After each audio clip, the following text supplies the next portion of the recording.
Okay, so hello everyone. This is our second class in our tempting tour of Theorist or tour of Theorist. हम लोग ने already दो कर रखा है. The first one was of Elaine Showalter which was a demo class for you to join it and the second one was Julia Kristeva and I hope that कि आपको classes जो है वो अच्छी लगी होगी. अगर आपने वीडियो यूलिया क्रिस्तवा या एलन शेल्टर पे नहीं देखी है then you can find it in the playlist. Okay, the playlist is on feminism और feminist is the name of playlist.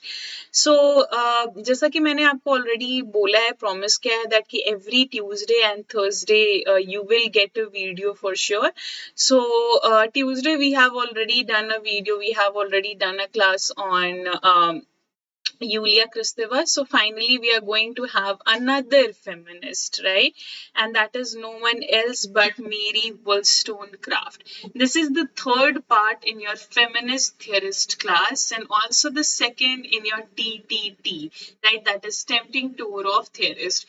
For those who will really like this video, you can also like the video if you want to. And if you want to join the paid batch related to NET or related to CUET examination, you can join the paid batch.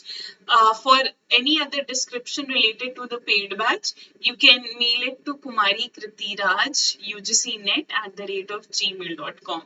So आज के class में हम लोग क्या करेंगे, पहले मेरी वुलस्टोनक्राफ्ट को समझेंगे, देन उनके लाइफ वर्क को समझेंगे एंड जो उनका सबसे फेमस वर्क है that is vindication of the rights of women, उसे हम लोग डिटेल में देखेंगे. So without any further ado let's jump into the class. Okay, so Mary Wollstonecraft जो कि एक जानी मानी ब्रिटिश फिलोसोफर रही हैं, ब्रिटिश फेमिनिस्ट भी रही हैं और साथ ही साथ she was a great advocate and everything that you can think of. लेकिन जिस एज में ये जन्म लेती हैं, दिक्कत ये है कि that age was not an age of you can say female dominance या फिर female equality, rather than calling it dominance ना, वो फीमेल इक्वलिटी के लिए नहीं था. और हाँ, ये जिस एज में पैदा लेती है वो भले फीमेल इक्वलिटी के लिए नहीं था, but she fought for it definitely. और इसी की वजह से आपको देखने को मिलेगा कि मेरी वुलस्टोनक्राफ्ट जो है उन्होंने बहुत सारे क्रिटिसिज्म, बहुत सारे ट्रिटीज जो है और बहुत सारे नैरेटिव उन्होंने फीमेल कैरेक्टर और फीमेल इन जनरल पे लिखा है. A novelist who also wrote treatise travel narrative, उन्होंने ट्रैवल नैरेटिव भी लिखा है क्योंकि वो बहुत जगह उन्होंने ट्रैवल भी किया है और जगह जगह वो जाकर जो है चीजों को ऑब्जर्व करके अपने बुक में मेंशन करती थी. उन्होंने चिल्ड्रन बुक भी लिखा है which a lot of you may not know, और साथ ही साथ हिस्ट्री भी उन्होंने लिखी है, यानी हिस्ट्री से रिलेटेड उन्होंने बहुत सारी बुक्स भी उन्होंने लिखा है. Never believed in institution of marriage. जब बात की जाती है मैरिज की, क्योंकि मेरी वुलस्टोन हमेशा क्रिटिकल रही है रिलेटेड टू द इक्वलिटी, है ना, उन्हें हमेशा से इक्वलिटी चाहिए था और उन्हें पता है कि what is equality that we believe in. It's not just कि फिजिकली जो है आप इक्वल हो मेन के या फिर ऐसा कुछ, वो पूरी तरीके से राइट्स की इक्वलिटी के बारे में हमेशा वो बात करती थी. और इसी वजह से मेरी वुलस्टोनक्राफ्ट को लगता था कि मैरिज एक ऐसा इंस्टीट्यूट है जो कि कहीं ना कहीं विमेन को लिमिट करता है, क्योंकि विमेन जो है वो अपना फ्रीडम लूज कर देती है, वो सोसाइटी और वो अपने हाउस होल्ड से ही बंध के रह जाती है. तो इसी की वजह से वो कभी भी मैरिज पे बिलीव नहीं करती थी till the time she met William Godwin. But William Godwin से मिलने से पहले भी she had relationship with Henry and Gilbert, लेकिन ये रिलेशनशिप जो है वो लंबे टर्म तक चल नहीं पाता है.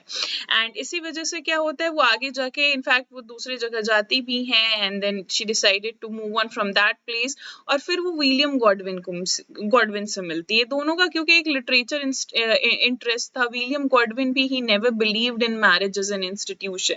बट हालांकि जब दोनों नजदीक आने लगे, दोनों एक दूसरे को समझने लगे, एक दूसरे की थिंकिंग को समझने लगे, तो यहाँ पे they decided to get marry. तो मेरी वुलस्टोनक्राफ्ट विलियम गॉडविन की शादी होती है, दोनों के बच्चे भी होते हैं. और when Mary Wollstonecraft she was pregnant and she gave birth to a baby little girl, very cute little girl, जिनका वो नाम मेरी रखती है. लेकिन ये बर्थ के 11 दिन के बाद ही मेरी का क्या होता है, देहांत, यानी मेरी वुलस्टोनक्राफ्ट का जो है वो देहांत हो जाता है. एंड देन उनके बाद जो है वो विलियम गॉडविन, उन्हें जो है पूरी तरीके से एक तरीके से फ्रीडम मिल जाता है. तो to talk anything about Mary Wollstonecraft, क्योंकि मेरी Wollstonecraft जब तक जिंदा थी तो उनका एक रेपुटेशन कहीं ना कहीं बन गया था, लेकिन क्योंकि वो फीमेल थी तो she was not as popular as her husband or as popular as any other male writers, right? So इसी वजह से क्या होता है कि विलियम गॉडविन जो है एक लिखते हैं, मेमोर लिखते हैं मेरी वुलस्टोनक्राफ्ट पे, और वो जो मेमोर लिखते हैं मेरी वुलस्टोनक्राफ्ट पे, तो आपको देखने को मिलेगा वो एक तरीके से मेरी वुलस्टोनक्राफ्ट का एक निगेटिव इमेज बनाने की कोशिश करते हैं, और इनफैक्ट वो वर्क भी कर जाता है, राइट?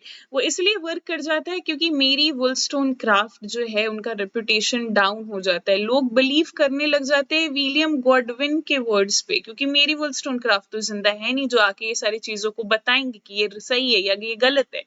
तो विलियम गॉडविन जब ये मेमोर को पब्लिश करते हैं, और फिर क्या होता है मेरी वुलस्टोनक्राफ्ट का इतना रेपुटेशन डाउन हो जाता है उनके डेथ के बाद, टिल द टाइम वो रिस्टोर कब होता है, जब फेमिनिज्म मूवमेंट निकलना शुरू होता है मॉडर्निज्म के एंड में और पोस्ट मॉडर्निज्म में, तब मेरी वुलस्टोनक्राफ्ट को बहुत सारी फेमिनिस्ट राइटर्स जो है वो रिवाइज करती है, और तब फिर उनका रिस्टोरेशन इतने सालों के बाद रिस्टोर होता है, रेपुटेशन रिस्टोर होता है, राइट? बात करते हैं मेरी वुलस्टोनक्राफ्ट की जो बच्ची थी, जिनके बर्थ कॉम्प्लिकेशन की वजह से ही उनका डेथ हो गया था, तो ये भी एक राइटर है। William Godwin was also well known writer, मेरी वुलस्टोनक्राफ्ट भी वेल नोन राइटर, और इनके घर में फिर जो बच्ची जो जन्म लेती है उनका नाम रखाता है मेरी। ये वही मेरी है, मेरी शेली है जिन्होंने फ्रैंकेनस्टीन लिखा है, राइट?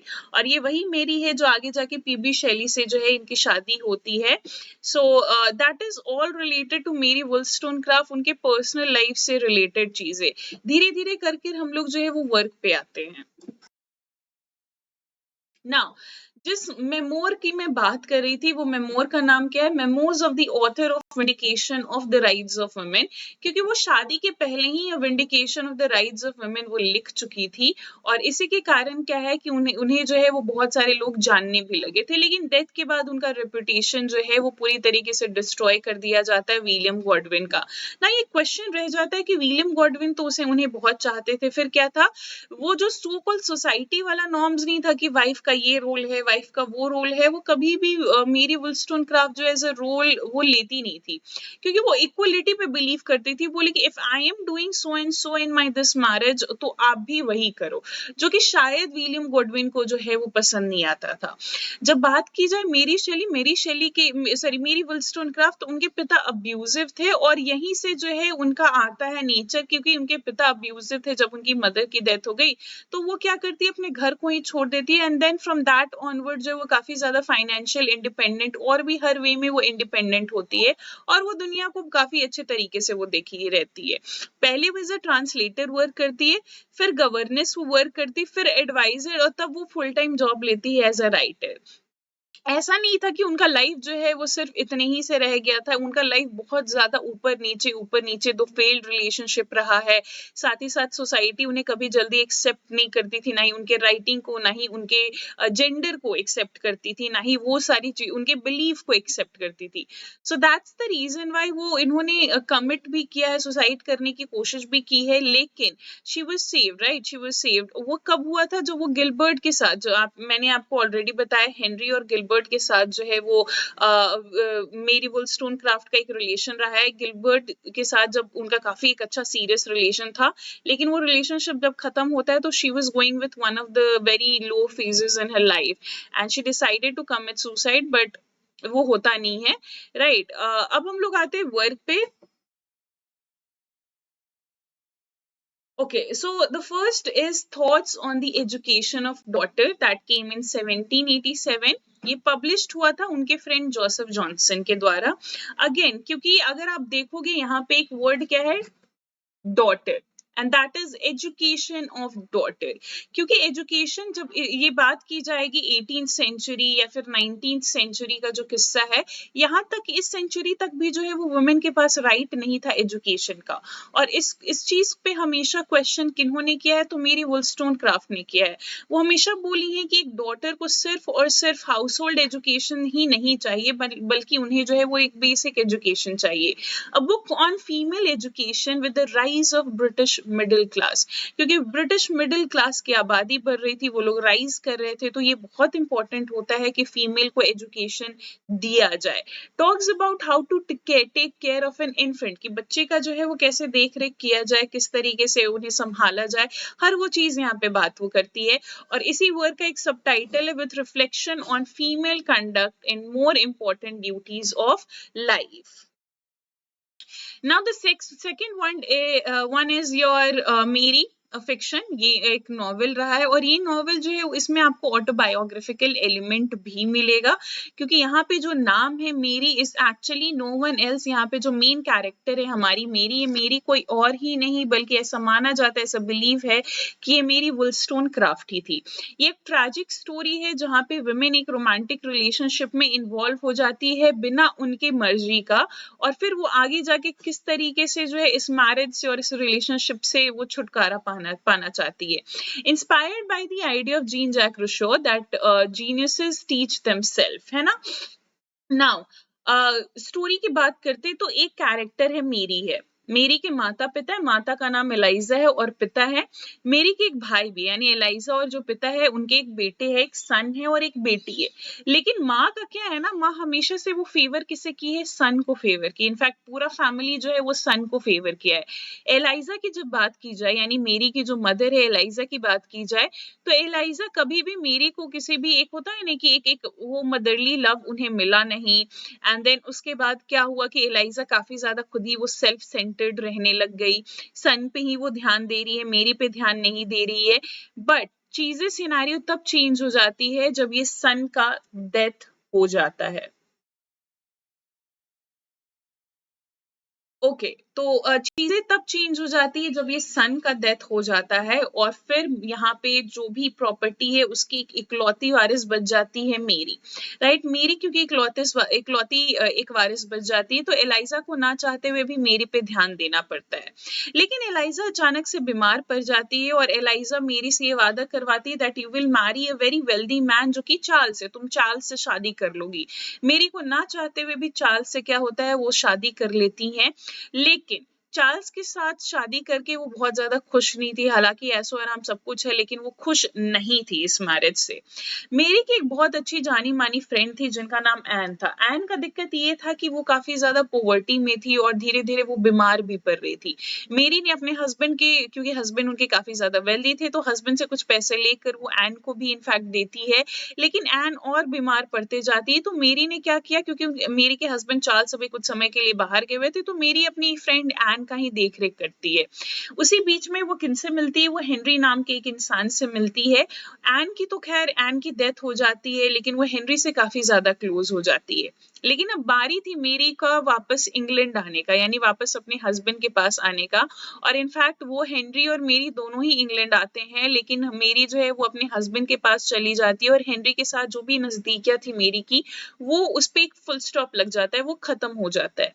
एंड कुछ इस तरीके से होता है कि मेरी तो वो मैरिज को एंड नहीं करती है चार्ल्स के साथ, लेकिन वो चार्ल्स के साथ जो है वो रहना भी पसंद नहीं करती है। So that is the end of your मेरी अफेक्शन। बात की जाए इसमें क्या है ऑटोबायोग्राफिकल एलिमेंट, तो यहाँ पे माना जाता है ये मेरी कोई और नहीं बल्कि मेरी वुलस्टोनक्राफ्ट ही है। और उनका जो है रिलेशन किसी एक हेनरी के साथ she was already in love with, और इनका इनफैक्ट जो एन है, एन एक्चुअली मेरी वुलस्टोनक्राफ्ट की एक बहुत ही अच्छी फ्रेंड थी, जिनका भी बीमारी की वजह से ही डेथ हो गया था। और ऐसा माना जाता है कि शायद उन्होंने जब ये एन नाम का कैरेक्टर बनाया था, तो मे बी वो अपनी वो फ्रेंड को ही दिमाग में रखकर उन्होंने ये कैरेक्टर को बनाया था। Now, the next is original stories from real life, जो कि 1788 में आई है। इसका बस आप नाम भी याद रखो, that will be enough for you. Then you have a vindication of the rights of man. Yes, I'm correct. It's right of man, क्योंकि rights of man जो है वो पहले पब्लिश हुई थी, फिर बाद में वुमेन पब्लिश हुई थी, in a letter to the right honorable Edmund Burke, right, जो कि 1790 में आई थी। एक पॉलिटिकल पैम्फलेट था जहां पे वो क्या कर रही है, हमारी मेरी वुलस्टोनक्राफ्ट जो है वो एरिस्टोक्रेसी डेमोक्रेसी और रिपब्लिकनिज्म पे वो अटैक कर रही है। ये सारी चीजें तब शुरू होती है जब एडमंड ने एक वर्क लिखा था called reflection on the revolution in France, और उसके रिप्लाई में उन्होंने ये जो है वो वर्क लिखती है Mary Wollstonecraft called vindication of the rights of man, जो कि एक अच्छा खासा चल भी जाता है। नाउ बिफोर गेटिंग इसे इसे समझने से पहले जो है, ये तो खैर हम लोगों ने समझ लिया, इतना ही आपको इसमें जानना है, लेकिन ये चीज को भी हम लोग थोड़ा देख लेते हैं। एक रेवोल्यूशन कंट्रोवर्सी चला था उस एज में। ये रेवोल्यूशन कंट्रोवर्सी क्या है, तो 1789 में क्या हुआ था, 1789 में फ्रेंच रेवोल्यूशन शुरू हुआ था, और फ्रेंच रेवोल्यूशन शुरू होने की वजह से क्या होता, बहुत सारे लोग जो है वो दो पार्ट में डिवाइड हो गए थे, एक जो रेवोल्यूशन को सपोर्ट कर रहे और दूसरा जो रेवोल्यूशन के खिलाफ हो रहे। और ये सिर्फ जो है वो आम जनता के बीच में ही नहीं चल रही थी, बल्कि लिटरेरी वर्ल्ड में भी चल रही थी, जहां पे कुछ राइटर्स जो है वो दो सेक्ट में डिवाइड हो गए, कुछ जो फ्रेंच रेवोल्यूशन को सपोर्ट कर रहे और कुछ जो नहीं कर रहे।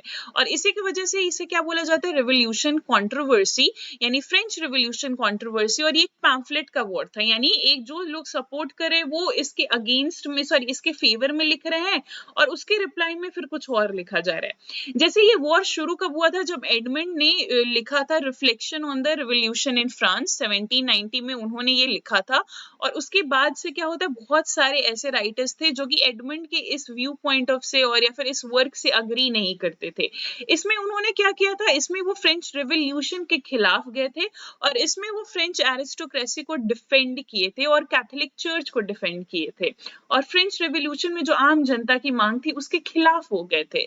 लेकिन कुछ राइटर्स आते हैं, वो एडमंड को जो है वो जवाब देते हैं और वो फ्रेंच रेवोल्यूशन को डिफेंड करते हैं, और ये जो भी अटैक था एडमंड का उसे रिजेक्ट करते हैं। उसमें से कौन कौन से राइटर है, टॉमस पेन, मेरी वुलस्टोनक्राफ्ट और विलियम गॉडविन खुद, और यही सारी चीजों को रेवोल्यूशन कंट्रोवर्सी बोला जाता है। तो ये जो वर्क है vindication of the right of man, ये रेवोल्यूशन कंट्रोवर्सी का ही हिस्सा है, क्योंकि it was a reply to Edmund Burke's work called reflection on the revolution in France that came in 1719, और ये वर्क भी 1790 में ही पब्लिश हुई है। नाउ आई होप कि आपके लिए चीजें यहाँ तक क्लियर हो गई होगी। अगर यहाँ तक क्लियर है तो फिर फाइनल वर्क पे आते हैं, that is a vindication to the rights of women with structures in political and moral subjects, right, that is the subtitle. 1792 में ये वर्क आई है। इतना तो आपको पता होगा, अगर आप फेमिनिज्म वगैरह को जानते होंगे तो आपको पता होना चाहिए कि vindication of the rights of women one of the early work है फेमिनिस्ट फिलोसफी का। ये वेल नोन वर्क है and earliest work of feminist philosophy, क्योंकि इसमें जो भी आइडियोलॉजी और जो भी चीजें जो है हमारी मेरी वुलस्टोनक्राफ्ट लिख रही है, वो वुमेन की इक्वलिटी, वुमेन के राइट और वुमेन के एग्जिस्टेंस को यहाँ पे प्रमोट किया जा रहा है। It's a response to those who don't believe women should get a proper और रैशनल एजुकेशन, यानी वो सारे लोग जो कि बिलीव करते हैं कि नहीं, वुमेन को अगर एजुकेशन मिलनी ही नहीं चाहिए, अगर मिले भी तो उन्हें बस हाउस होल्ड वाली एजुकेशन दो, आगे जाके वो क्या ही एजुकेशन का करेगी। तो उनके खिलाफ ये जो है एक उनपे ये एक अटैक था, और उनके खिलाफ वो ये बोलती है कि वुमेन को भी एक रैशनल, एक लॉजिकल एजुकेशन दो, और उन्हें भी हक है प्रॉपर एजुकेशन का, exactly like main. believes that women must have a proper education, claims that women are essential to nation। वो बोलती है कि अगर आप women को बोल रहे हो और women को neglect कर रहे हो, यानी कि कुछ part of country को भी आप neglect कर रहे हो, या फिर एक nation को आप neglect कर रहे हो। women को education दोगे then आपका nation तभी आगे बढ़ पाएगा, और तभी जो है आपके बच्चे भी educate हो पाएंगे। वो वही वाला concept है कि अगर आप एक महिला को अगर आप educate करते हो तो आप पूरे के पूरे family और पूरे के पूरे nation को आप educate करते हो। और साथ ही साथ ये बोलते हैं कि विमेन को कभी भी ना सिर्फ वाइफ के नजरिए से मत देखो, आप उन्हें कंपेनियन की तरह ट्रीट करो। वो सारे मेल को बोलती है कि आप हमेशा वुमेन को वाइफ के नजरिए से देखते हो, क्योंकि उनका ये काम है, ये हाउस होल्ड वर्क है, उन्हें ये करना चाहिए, वो करना चाहिए, बच्चों को देखना चाहिए, हस्बैंड को देखना चाहिए, फैमिली को देखना चाहिए। लेकिन इस बीच में आप भूल जाते हो कि आप हस्बैंड का रोल तो आप कर रहे हो, लेकिन एक कंपेनियन का रोल आप भूल जाते हो। और आपको याद रखना चाहिए कि सिर्फ आपकी वाइफ ही नहीं है, बल्कि आपकी कंपेनियन भी है। तो वट एवर आप जो भी कह रहे हो कि मैं मेरी वाइफ ये करे वो करे, आप इक्वली डिवाइड करो ना, आप भी साथ में मिलकर करो तो चीजें ज्यादा बेटर होगी। Never stated that men and women are equally but believed in equality। ये मैंने आपको पहले भी बोला है, जो इक्वलिटी जो सो कॉल्ड आजकल के लोग जो है वो इक्वलिटी पे बिलीव करते हैं कि no we are equal as men, there are certain things that where you are equal to men, but there are certain things where you are not as equal to men. For example, your physique may be, or maybe something else, right? Maybe your hormone or something like this. तो ये वही बोलती है कि rights equal होनी चाहिए, तब भी हम लोग जो है वो डेफिनेशन इक्वलिटी की फॉलो कर पाएंगे. हालांकि वो जो सो कॉल्ड इक्वलिटी वाला नोशन होता है कि in every matter we are equal, A to Z हर चीज में हम लोग इक्वल है मेन के, then we should stop thinking about it. but एक equal opportunity मिलना चाहिए, एक equal right मिलना चाहिए, फिर वो equality naturally और automatically जो है वो सामने present होगी women की. So that is the vindication of the rights of women by Mary Wollstonecraft. इसमें वो क्या करती है, ये वर्क को वो क्यों लिखती है और कब लिखती है, जब वो चार्ल्स मॉरिस का एक रिपोर्ट पढ़ती है फ्रेंच असेंबली में. चार्ल्स मॉरिस का एक रिपोर्ट था फ्रेंच असेंबली में इन 1791, जहां पे वो ये क्लेम करते हैं कि वुमेन को बस एक डोमेस्टिक एजुकेशन ही मिलना चाहिए. और जब ये 1791 में इस चीज को, इस रिपोर्ट को जब खुद मेरी वुलस्टोनक्राफ्ट पढ़ती है तो उन्हें ये बात पसंद नहीं आती है, and then she decided to write about a vindication of the rights of women, जहां पे वो वुमेन के एजुकेशन और इक्वलिटी पे वो ज्यादा फोकस कर रही है. इसमें वो जैक्स रूसो को अटैक करती है, जेम्स फोर्डाइस को अटैक करती है और जॉन ग्रेगरी को भी वो अटैक करती है. Now the next work is, I hope कि आपको ये समझ में आया होगा. Next is let is written in Sweden, Norway and Denmark, and then wrongs of women or Maria, that came in 1798. तो that was all in all related to Mary Wollstonecraft, जो कि आपको जानने की जरूरत थी. यू पीपल टेल मी कि कौन सा अदर थियरिस्ट जो है वो मुझे अब नेक्स्ट करना चाहिए. हालांकि जो नेक्स्ट वीडियो होगी वो सिमोन डी बोवियर पे होगी. सो बट या of course you can suggest me कि और कौन कौन सी थियरीज जो है वो हमें करनी चाहिए.